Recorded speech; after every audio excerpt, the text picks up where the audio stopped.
Hey guys, Dave Dave's Toy Shop Works here, and on this video, some of you will recognize this 1982 Chevy van.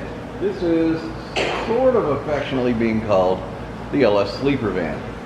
Sort of. If you remember this van, we put a sweet top-end kit on the stock 350 that was in there. It had a bag cam lobe. We did aluminum heads. We did cam and intake and carb. We had it tuned up pretty good, but that wasn't the only problem. The lobe that was gone was actually also attached to a piston and cylinder that the rings were done on. So it had high blow-by and a few other issues. It was using oil. Long story short, now it's got a rod knock and it's sitting in Darcy's garage waiting for repair.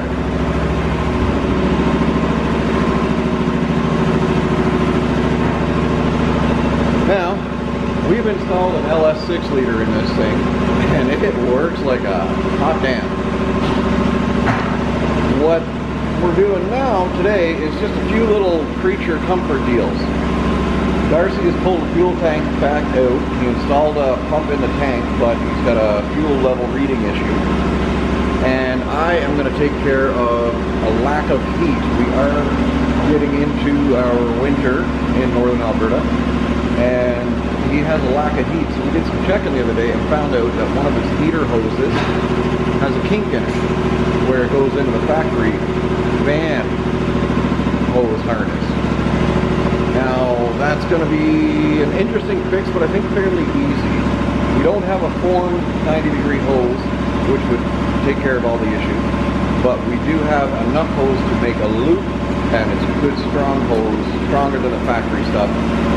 So that's what I'm going to tag after, drain the coolant, get that done, and Darcy's going to fix up the fuel tank. He already found his issue. He is missing a ground on the inside where the level unit attaches. So once he gets that fixed up, gas gauge is going to work. I'll get the coolant fixed, and then we might, if we still have time, finish welding in an O2 bung for his aftermarket oxygen sensor to watch what everything is doing. We've got to get back into doing a little bit of tuning on the engine with the computer, and we need to know which way we're going here. Without further ado, time to get to it. Alright, here is our culprit. This 5/8 heater hose here comes up right there. It has a kink where it goes to this guy. So we're going to try and put a loop in that to make it work so much better. And as you can see, we got a little bit of seepage here anyway from the clamps. We'll go ahead and tidy that up as well. Alright, after a little finagling, our coolant is draining happily. Alright, so we've only got a couple liters out of the radiator. Yeah, probably 5-6 liters. Means there's going to be more coming out of the heater hose, but I do got to get this going. Commence with the mess.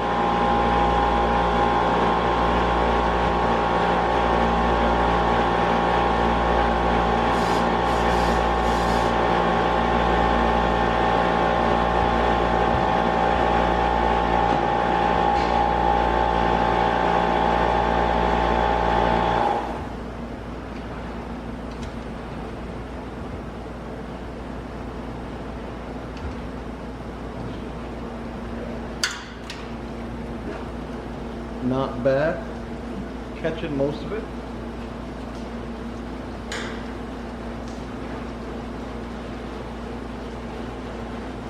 Okay.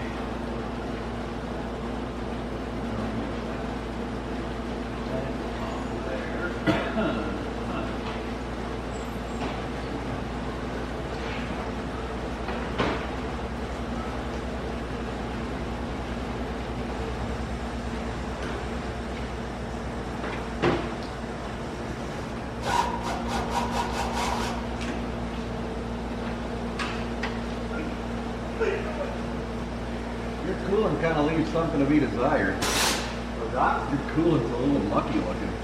Yeah, so that.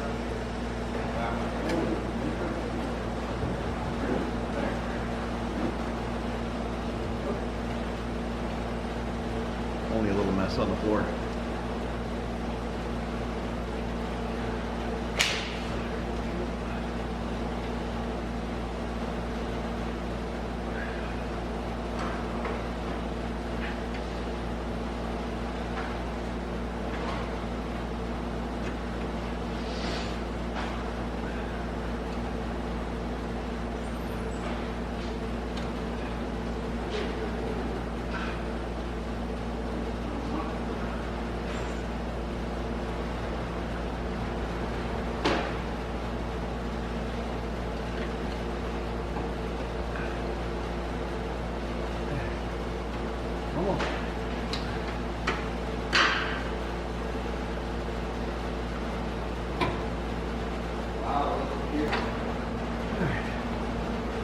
So there it is. You can see the kink right here. It was basically like that, cutting off all heater flow. We're gonna fix that. So this is nice heavy duty hose. It'll work beautifully. Strong, resists kinking, and doesn't care about heat either. Not bad, not major.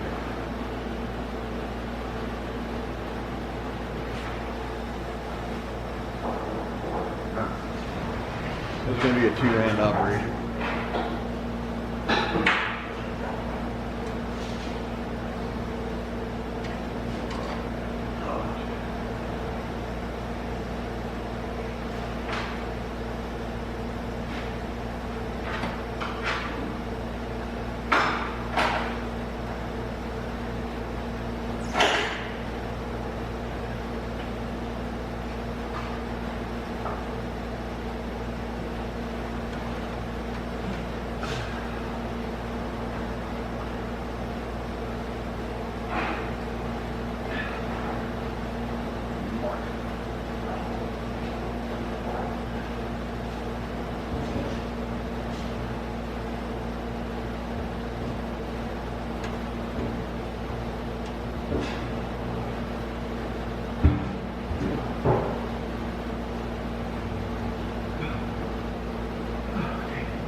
It's good enough to get a clamp on.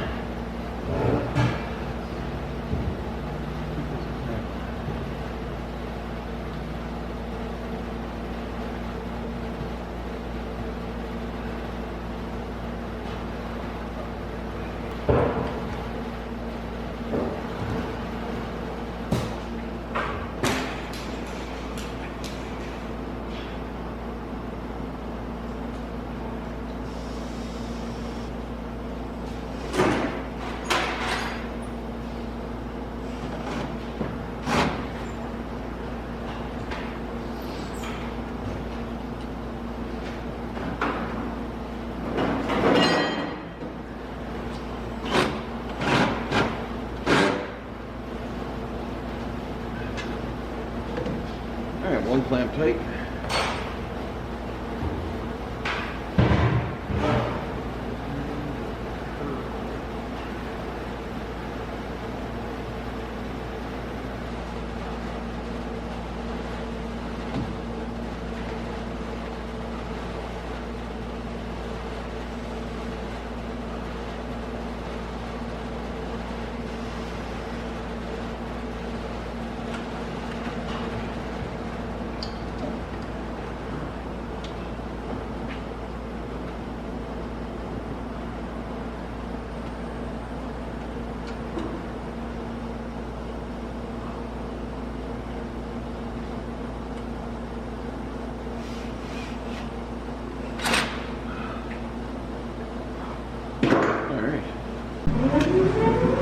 Alright, it might look a little magoopy, but here we are. It follows all the way around, up around the hoses, and down back into the crossover.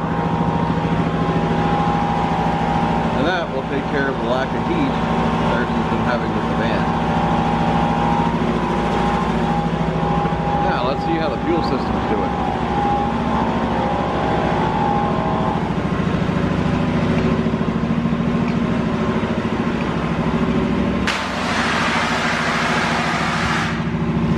Going? Well, I'm thinking about testing this heat before I put this back in. That's a very good idea. You want me to climb up top? Sure. So I just want to get this grounded here. Okay.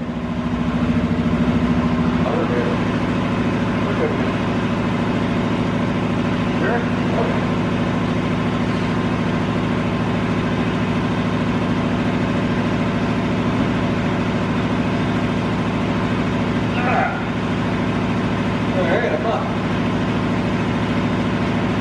Let me know when you want me to turn it on.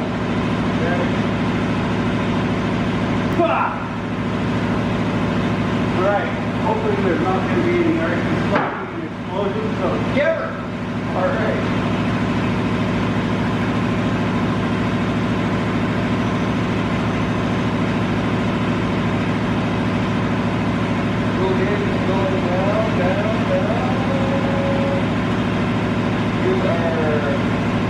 Showing get on it. Perfect. Awesome.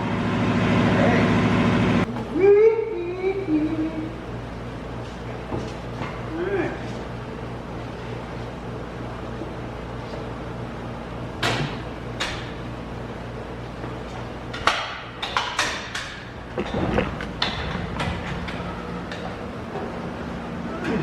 And the tank going back up, right?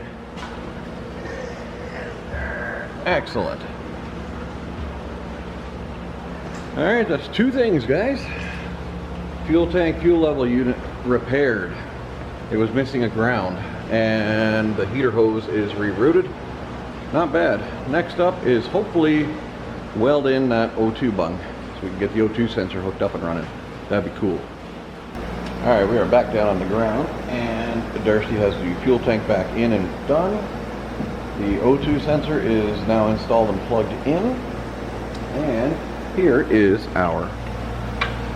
his LS 6 liter 2006, I believe, 2005 or 6, drive-by-wire, and this thing rocks. If you take a look, I mean, it fits almost perfectly. Not super too tight. ECM strapped up here. Drive-by-wire. What is that? The TAC module. And the only thing that we are waiting on is for Darcy to get the parts together so we can tear apart the 4L80E that came with the engine, because that was a failure point. And we are going to rebuild that, install it in the van, and then not only is he going to have LS 6 liter EFI, all that stuff, it's going to have overdrive and a stout transmission when I'm done building it. Good stuff to look forward to. Right now he is just swapping out a coolant temp sensor that was broken, and once that's done, we're going to vacuum the cooling system, get all the air out, fill it up, and time for a road test. You guys want to know how we go ahead and bleed a cooling system without revving the pants off the engine and getting everything super hot and nuclear and then letting it boil out and then filling it back up? We use a coolant gauge, a vacuum bleeder. As you can see, we're down to about, No, we're losing 20 some inches, but what this thing also tells us, so that gauge was at 15 or so inches. Once you get it set right, you can tell if you have any leaks in your cooling system because it won't hold a vacuum. You want to get it down to around that 25 inches mark. It's perfect. And we're close. We're close. What happens if we shut the valve?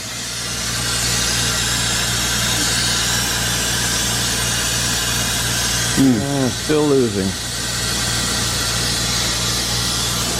Alright, we're going to mess with this for a minute, and then we're going to get to it. Then what you do, you hook up here,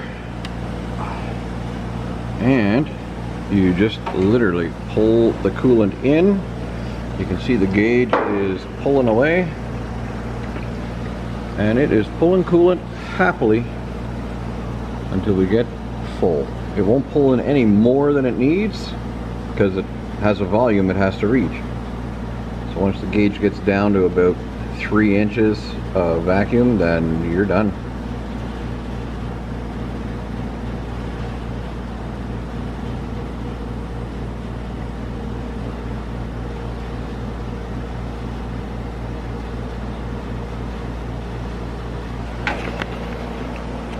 The reason why this works so effectively is you're pulling vacuum from above and below the thermostat, both sides of it essentially, depending on where your thermostat's mounted. So without any fluid without any air pockets, that is replaced with vacuum, and it pulls the vacuum to everywhere as it needs to go. Fill your system right up, The worst case, you might have to top it up the next day after everything settles. But normally, you're good to go. This will be the final step. We'll button her up, get the doghouse back in place, and get her fired up.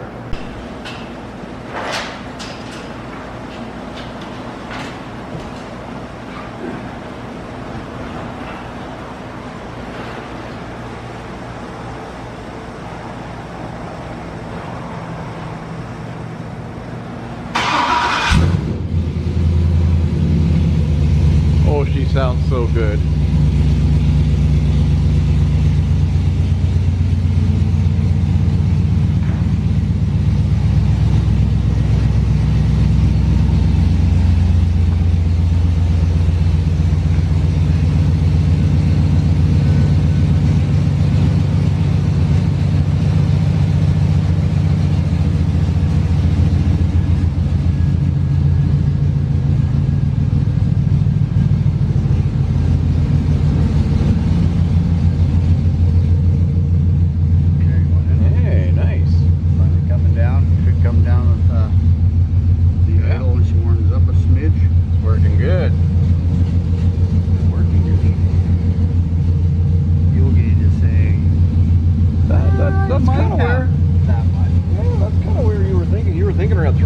The other day.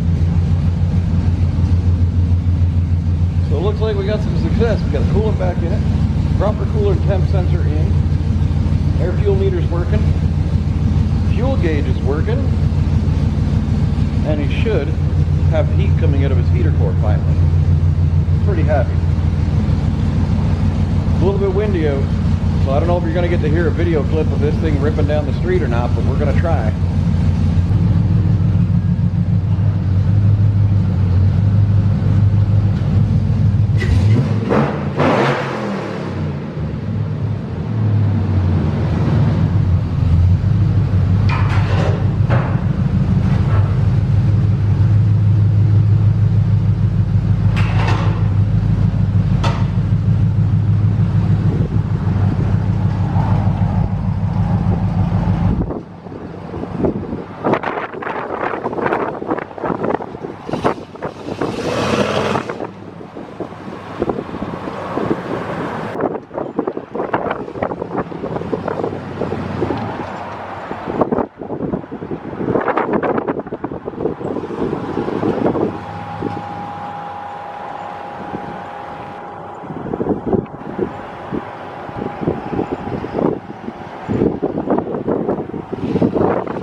Alright guys, we're going to call success on that. Van's a ripper again. We're going to find out if he's got good heat or not in a minute or two. But we're going to leave it on that note with a little bit of Sunday afternoon success. Thank you very much for following along. And we'll see you on the next one.